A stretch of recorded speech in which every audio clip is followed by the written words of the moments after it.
I've spent more than 100 hours building this underwater kingdom, and we're just getting started.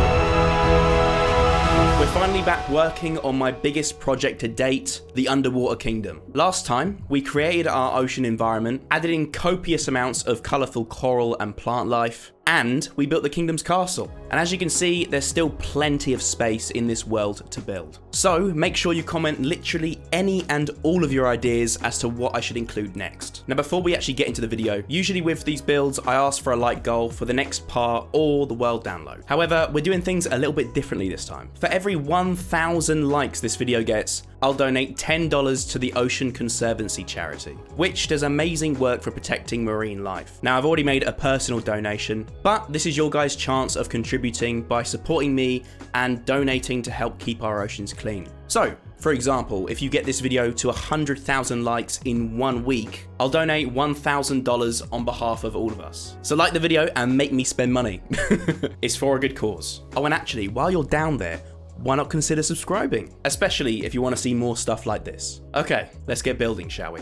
I start by carving out a large chunk of land and build out a gradual sloping pathway. This stretches from the castle in the middle of the map all the way to one of those ocean edges off in the distance. Now I fork off from the main slope with 2 other routes, going for a very organic feel to mimic what it might be like in a real ocean environment. Again, to make them appear more natural, I blend the sides of the slope down into the seabed and finish off by creating a gradient sphere of different materials to paint the rocky edges. To decorate the giant pathway, I use the giant custom seaweed and scatter them randomly on either side. In the previous episode, I made this shrine in the middle of the castle for a conduit, with pillars surrounding it, so I thought I'd quickly top this off with this ring to connect them all. I noticed the castle itself was sitting on a completely flat plane of sand, so I edited the terrain slightly to provide a bit of variation. I then defined the pathway further by using a colour palette of different sand and birchwood variants. With all of the work I put into creating the castle in the previous episode, I forgot to include an entrance and interior. So I decided to finish things off here before moving on to the rest of the build. I repurposed one of the massive existing seashell rooftops from the castle and adapt it to create the rooftop to the main entrance. I then build out this sloping pathway and sandwich it between these large quartz pillars. This protruding building that houses the main entrance has Greek and Roman influences, specifically from a temple or pantheon. I use more of these influences throughout the build and the backstory later on, so of course keep an eye out for that. The new warped materials are a great addition to any ocean themed build, so I use them to define the main entrance and create archways inside the hallway.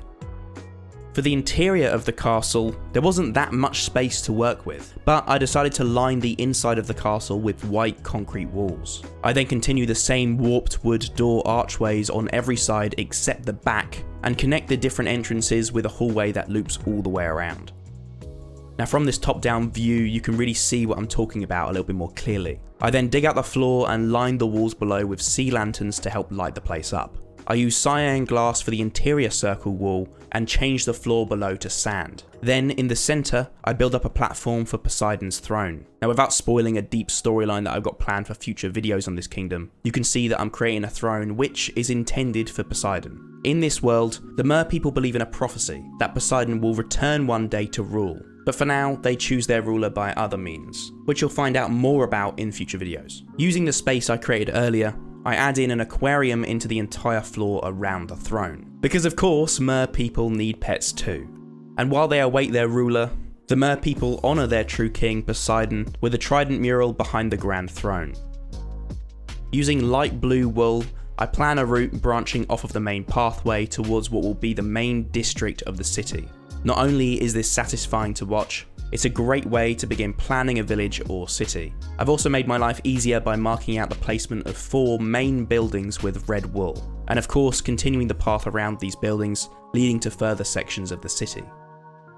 Starting with the first of the main 4 buildings, the City Hall. This building resides directly in the centre of the city, with the base foundations of the building made up of quartz pillars, connected together by archways. Atop the archways, I place a semi-sphere for the roof, flattening off the top of it, lowering the whole building slightly and including an inner wall behind the pillars. I then begin working on the second layer of the building, following in the exact same format that I used below. For this roof section, I wanted to line the edge of it with spiral shells. These were the same spiral shells I used for the small castle towers. I just changed the materials to match the colour palette of this building. Speaking of colour, I plan to use this same palette of turquoise and white throughout the city to complement the main castle. For this city, I've taken inspiration from Greek and Roman architecture, the city of Atlantis, and tried to implement my own organic twist by using seashells in my design. I finish off the roof by blending in different warped woods for a wavy, watery effect. Inside the city hall, I went for a checkered board marble floor and added white concrete to cover up the roof materials for a more appealing interior look. Then, to help provide with some support and also help with decorating, I build up a quartz pillar lined with warped materials and a light source in the corner of the room. Hanging down from the center of the ceiling, I build a fancy chandelier and duplicate the completed pillar to each corner. On the back wall, I build up a raised platform for the city councillors to sit during important meetings. This is made up predominantly of warped materials and features a large clock on the wall behind them. I then create rows of pews to fill the open floor space dedicated to the residents, where they can sit and contribute to the meetings. The second level of the city hall has been dedicated to this massive top-down map, showing just how large this ocean is. Now we'll update and revisit this throughout the project to see our progress. To quickly decorate the top floor, I surround the map with warped wood, turning it into a table, and add some hanging lanterns and include shrubbery for a final touch.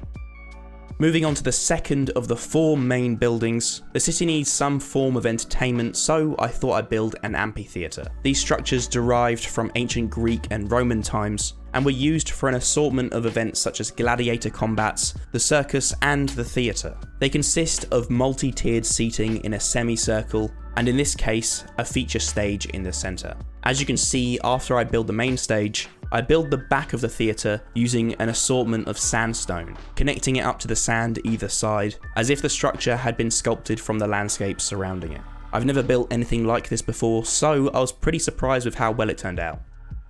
For the third feature building, a lot of you requested this in the comments of the previous part, a grand library. Now, when I think of a grand library, typically lots of these style buildings come to mind. Well, I wanted to go for a similar shape for my grand library, while still maintaining the same kind of style I plan to do for the remainder of the city. So once I created this very uniform, pillared type of main entrance, I build up a large cylinder for the main body of the building. Again, adding plenty of pillars, turning it into almost a coliseum, I make a semi-sphere dome roof to sit atop it. I outline the roof into segments and flatten the top once again, creating this small protruding second level with another, much smaller domed roof. I toyed with the concept of using a glass roof, but ultimately opt for the same wavy roof effect I used for the City Hall.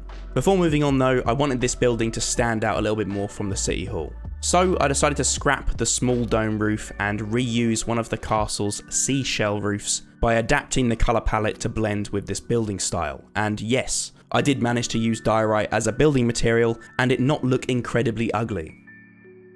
Now, for the interior of the library, I had lots of ideas floating around inside my head, but I wasn't quite sure how I wanted to execute them. I did, however, know that I wanted to create a large wall of bookshelves stretching all the way around the building. Once I'd done the top layer, I included a grand staircase connecting the bottom and top floors, and I used the same technique for the floor below. You'll also notice I lined the tops of the bookshelves with sea lanterns and hid them as best as I could with some warped wood. Because I use shaders in my builds, this really provides a nice ambient light source to help light the walls and the roof. As you can see, I try a few different quartz pillar designs before copying the final version around to the remaining support pillars, connecting them to the roof and capping it off with a large chandelier, before finally moving back to the entrance to finish things off.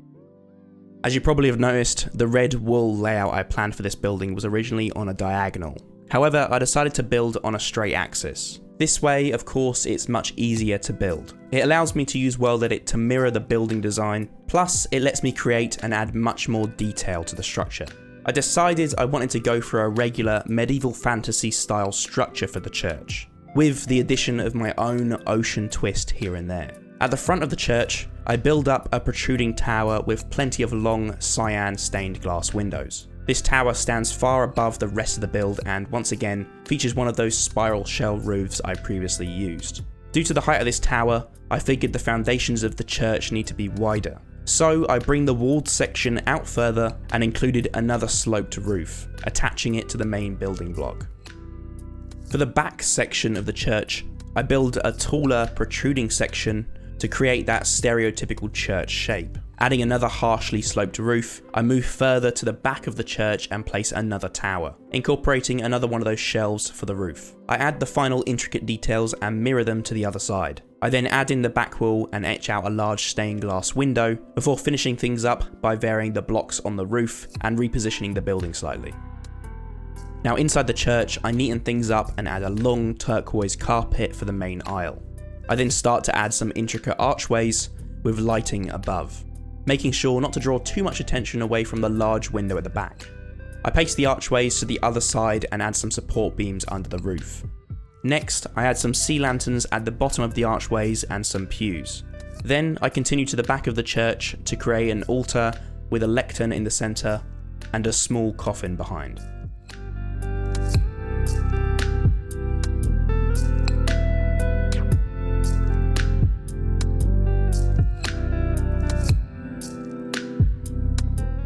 Given that I'd spent so much time perfecting the castle's shell roofs in the last video of this project, I thought I should incorporate them further into the city. So I take some of the roof designs, change the colours to match the city's theme, and dot them around the main buildings.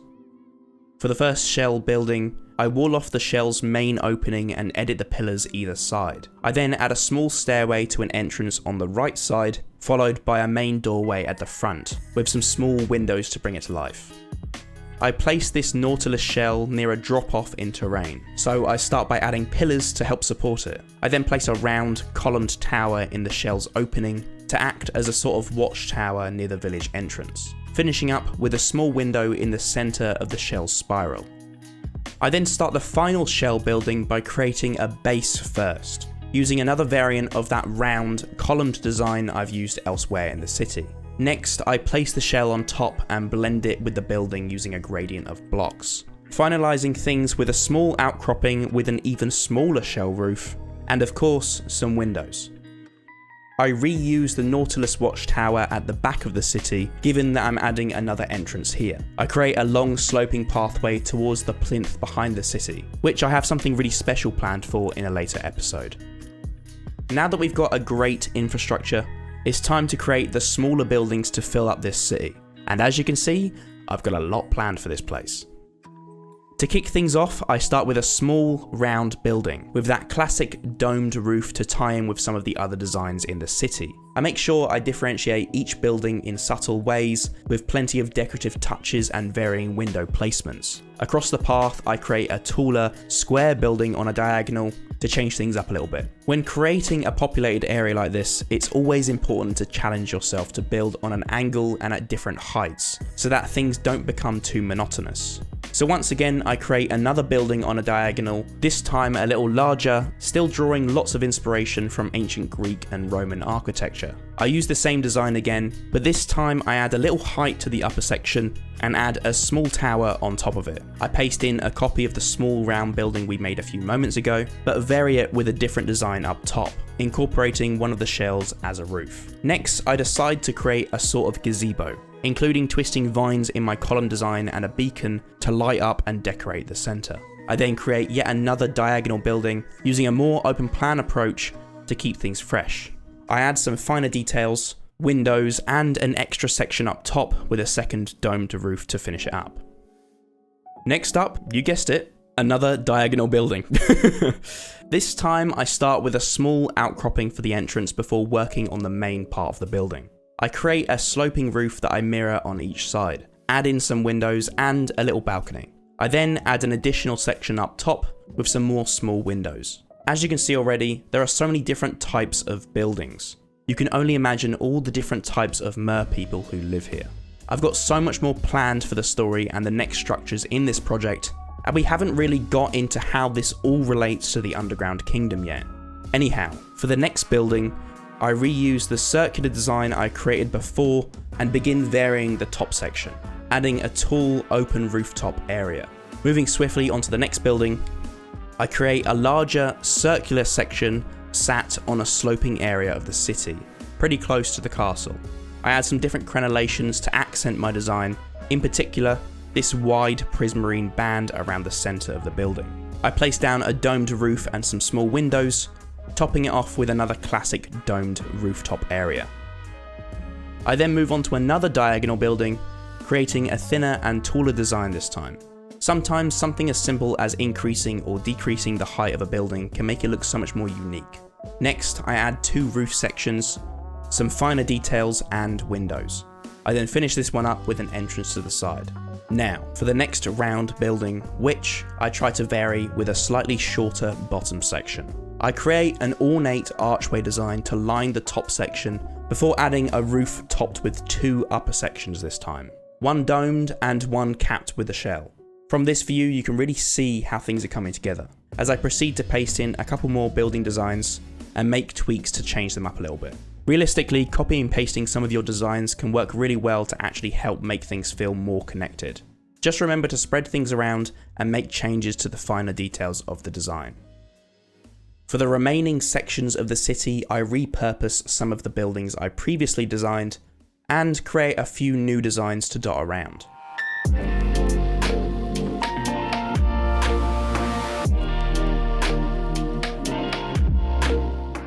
Then, to finish up the main city structures, I add in a small ticket booth next to the theatre and then create a balcony on the other side, looking over a lower section of land which may just become home to some large spectacle in a future episode. Any guesses what I might have planned? Unfortunately, you're just going to have to wait and see.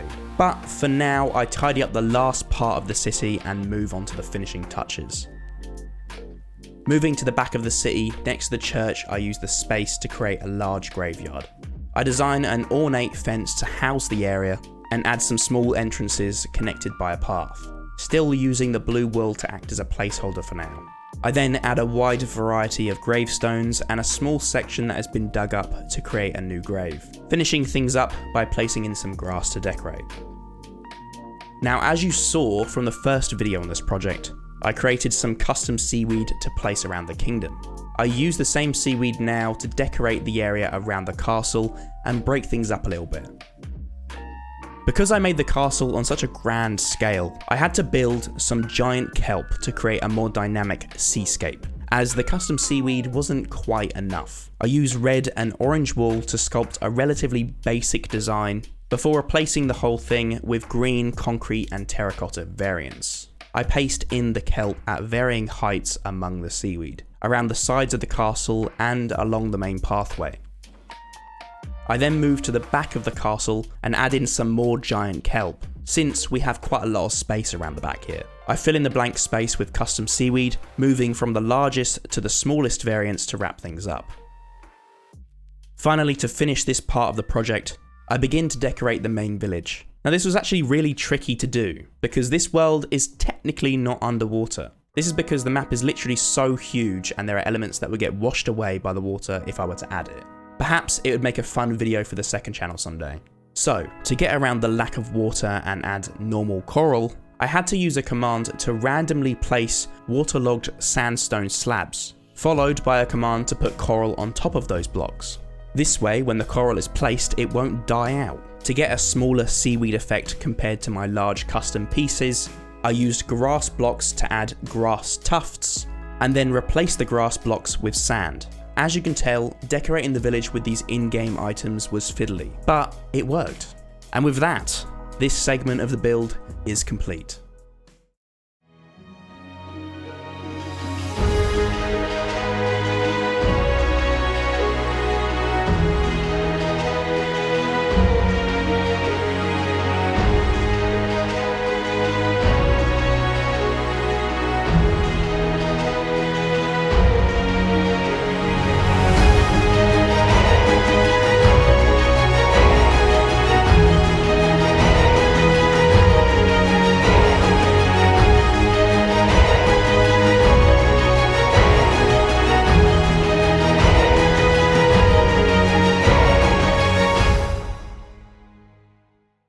We've made a lot of progress with the underwater kingdom so far, but just by looking at the map, we've still got so much space left to fill. Perhaps we could do some sort of military area for the kingdom's defenses here, maybe even a more run-down village in the coral reef, or even a giant creature lurking somewhere deep in the ocean. I've got some huge plans for this build, but whatever comes next totally depends on what you guys suggest. So make sure to leave your comments down below as to what I should add next. Either way, I hope you guys enjoyed, and I'll see you in the next one. Oh yeah, before I go, we finally reached 1 million subscribers. Now, of course, I've got something special coming soon to celebrate, so make sure you keep an eye out for that. Okay, bye.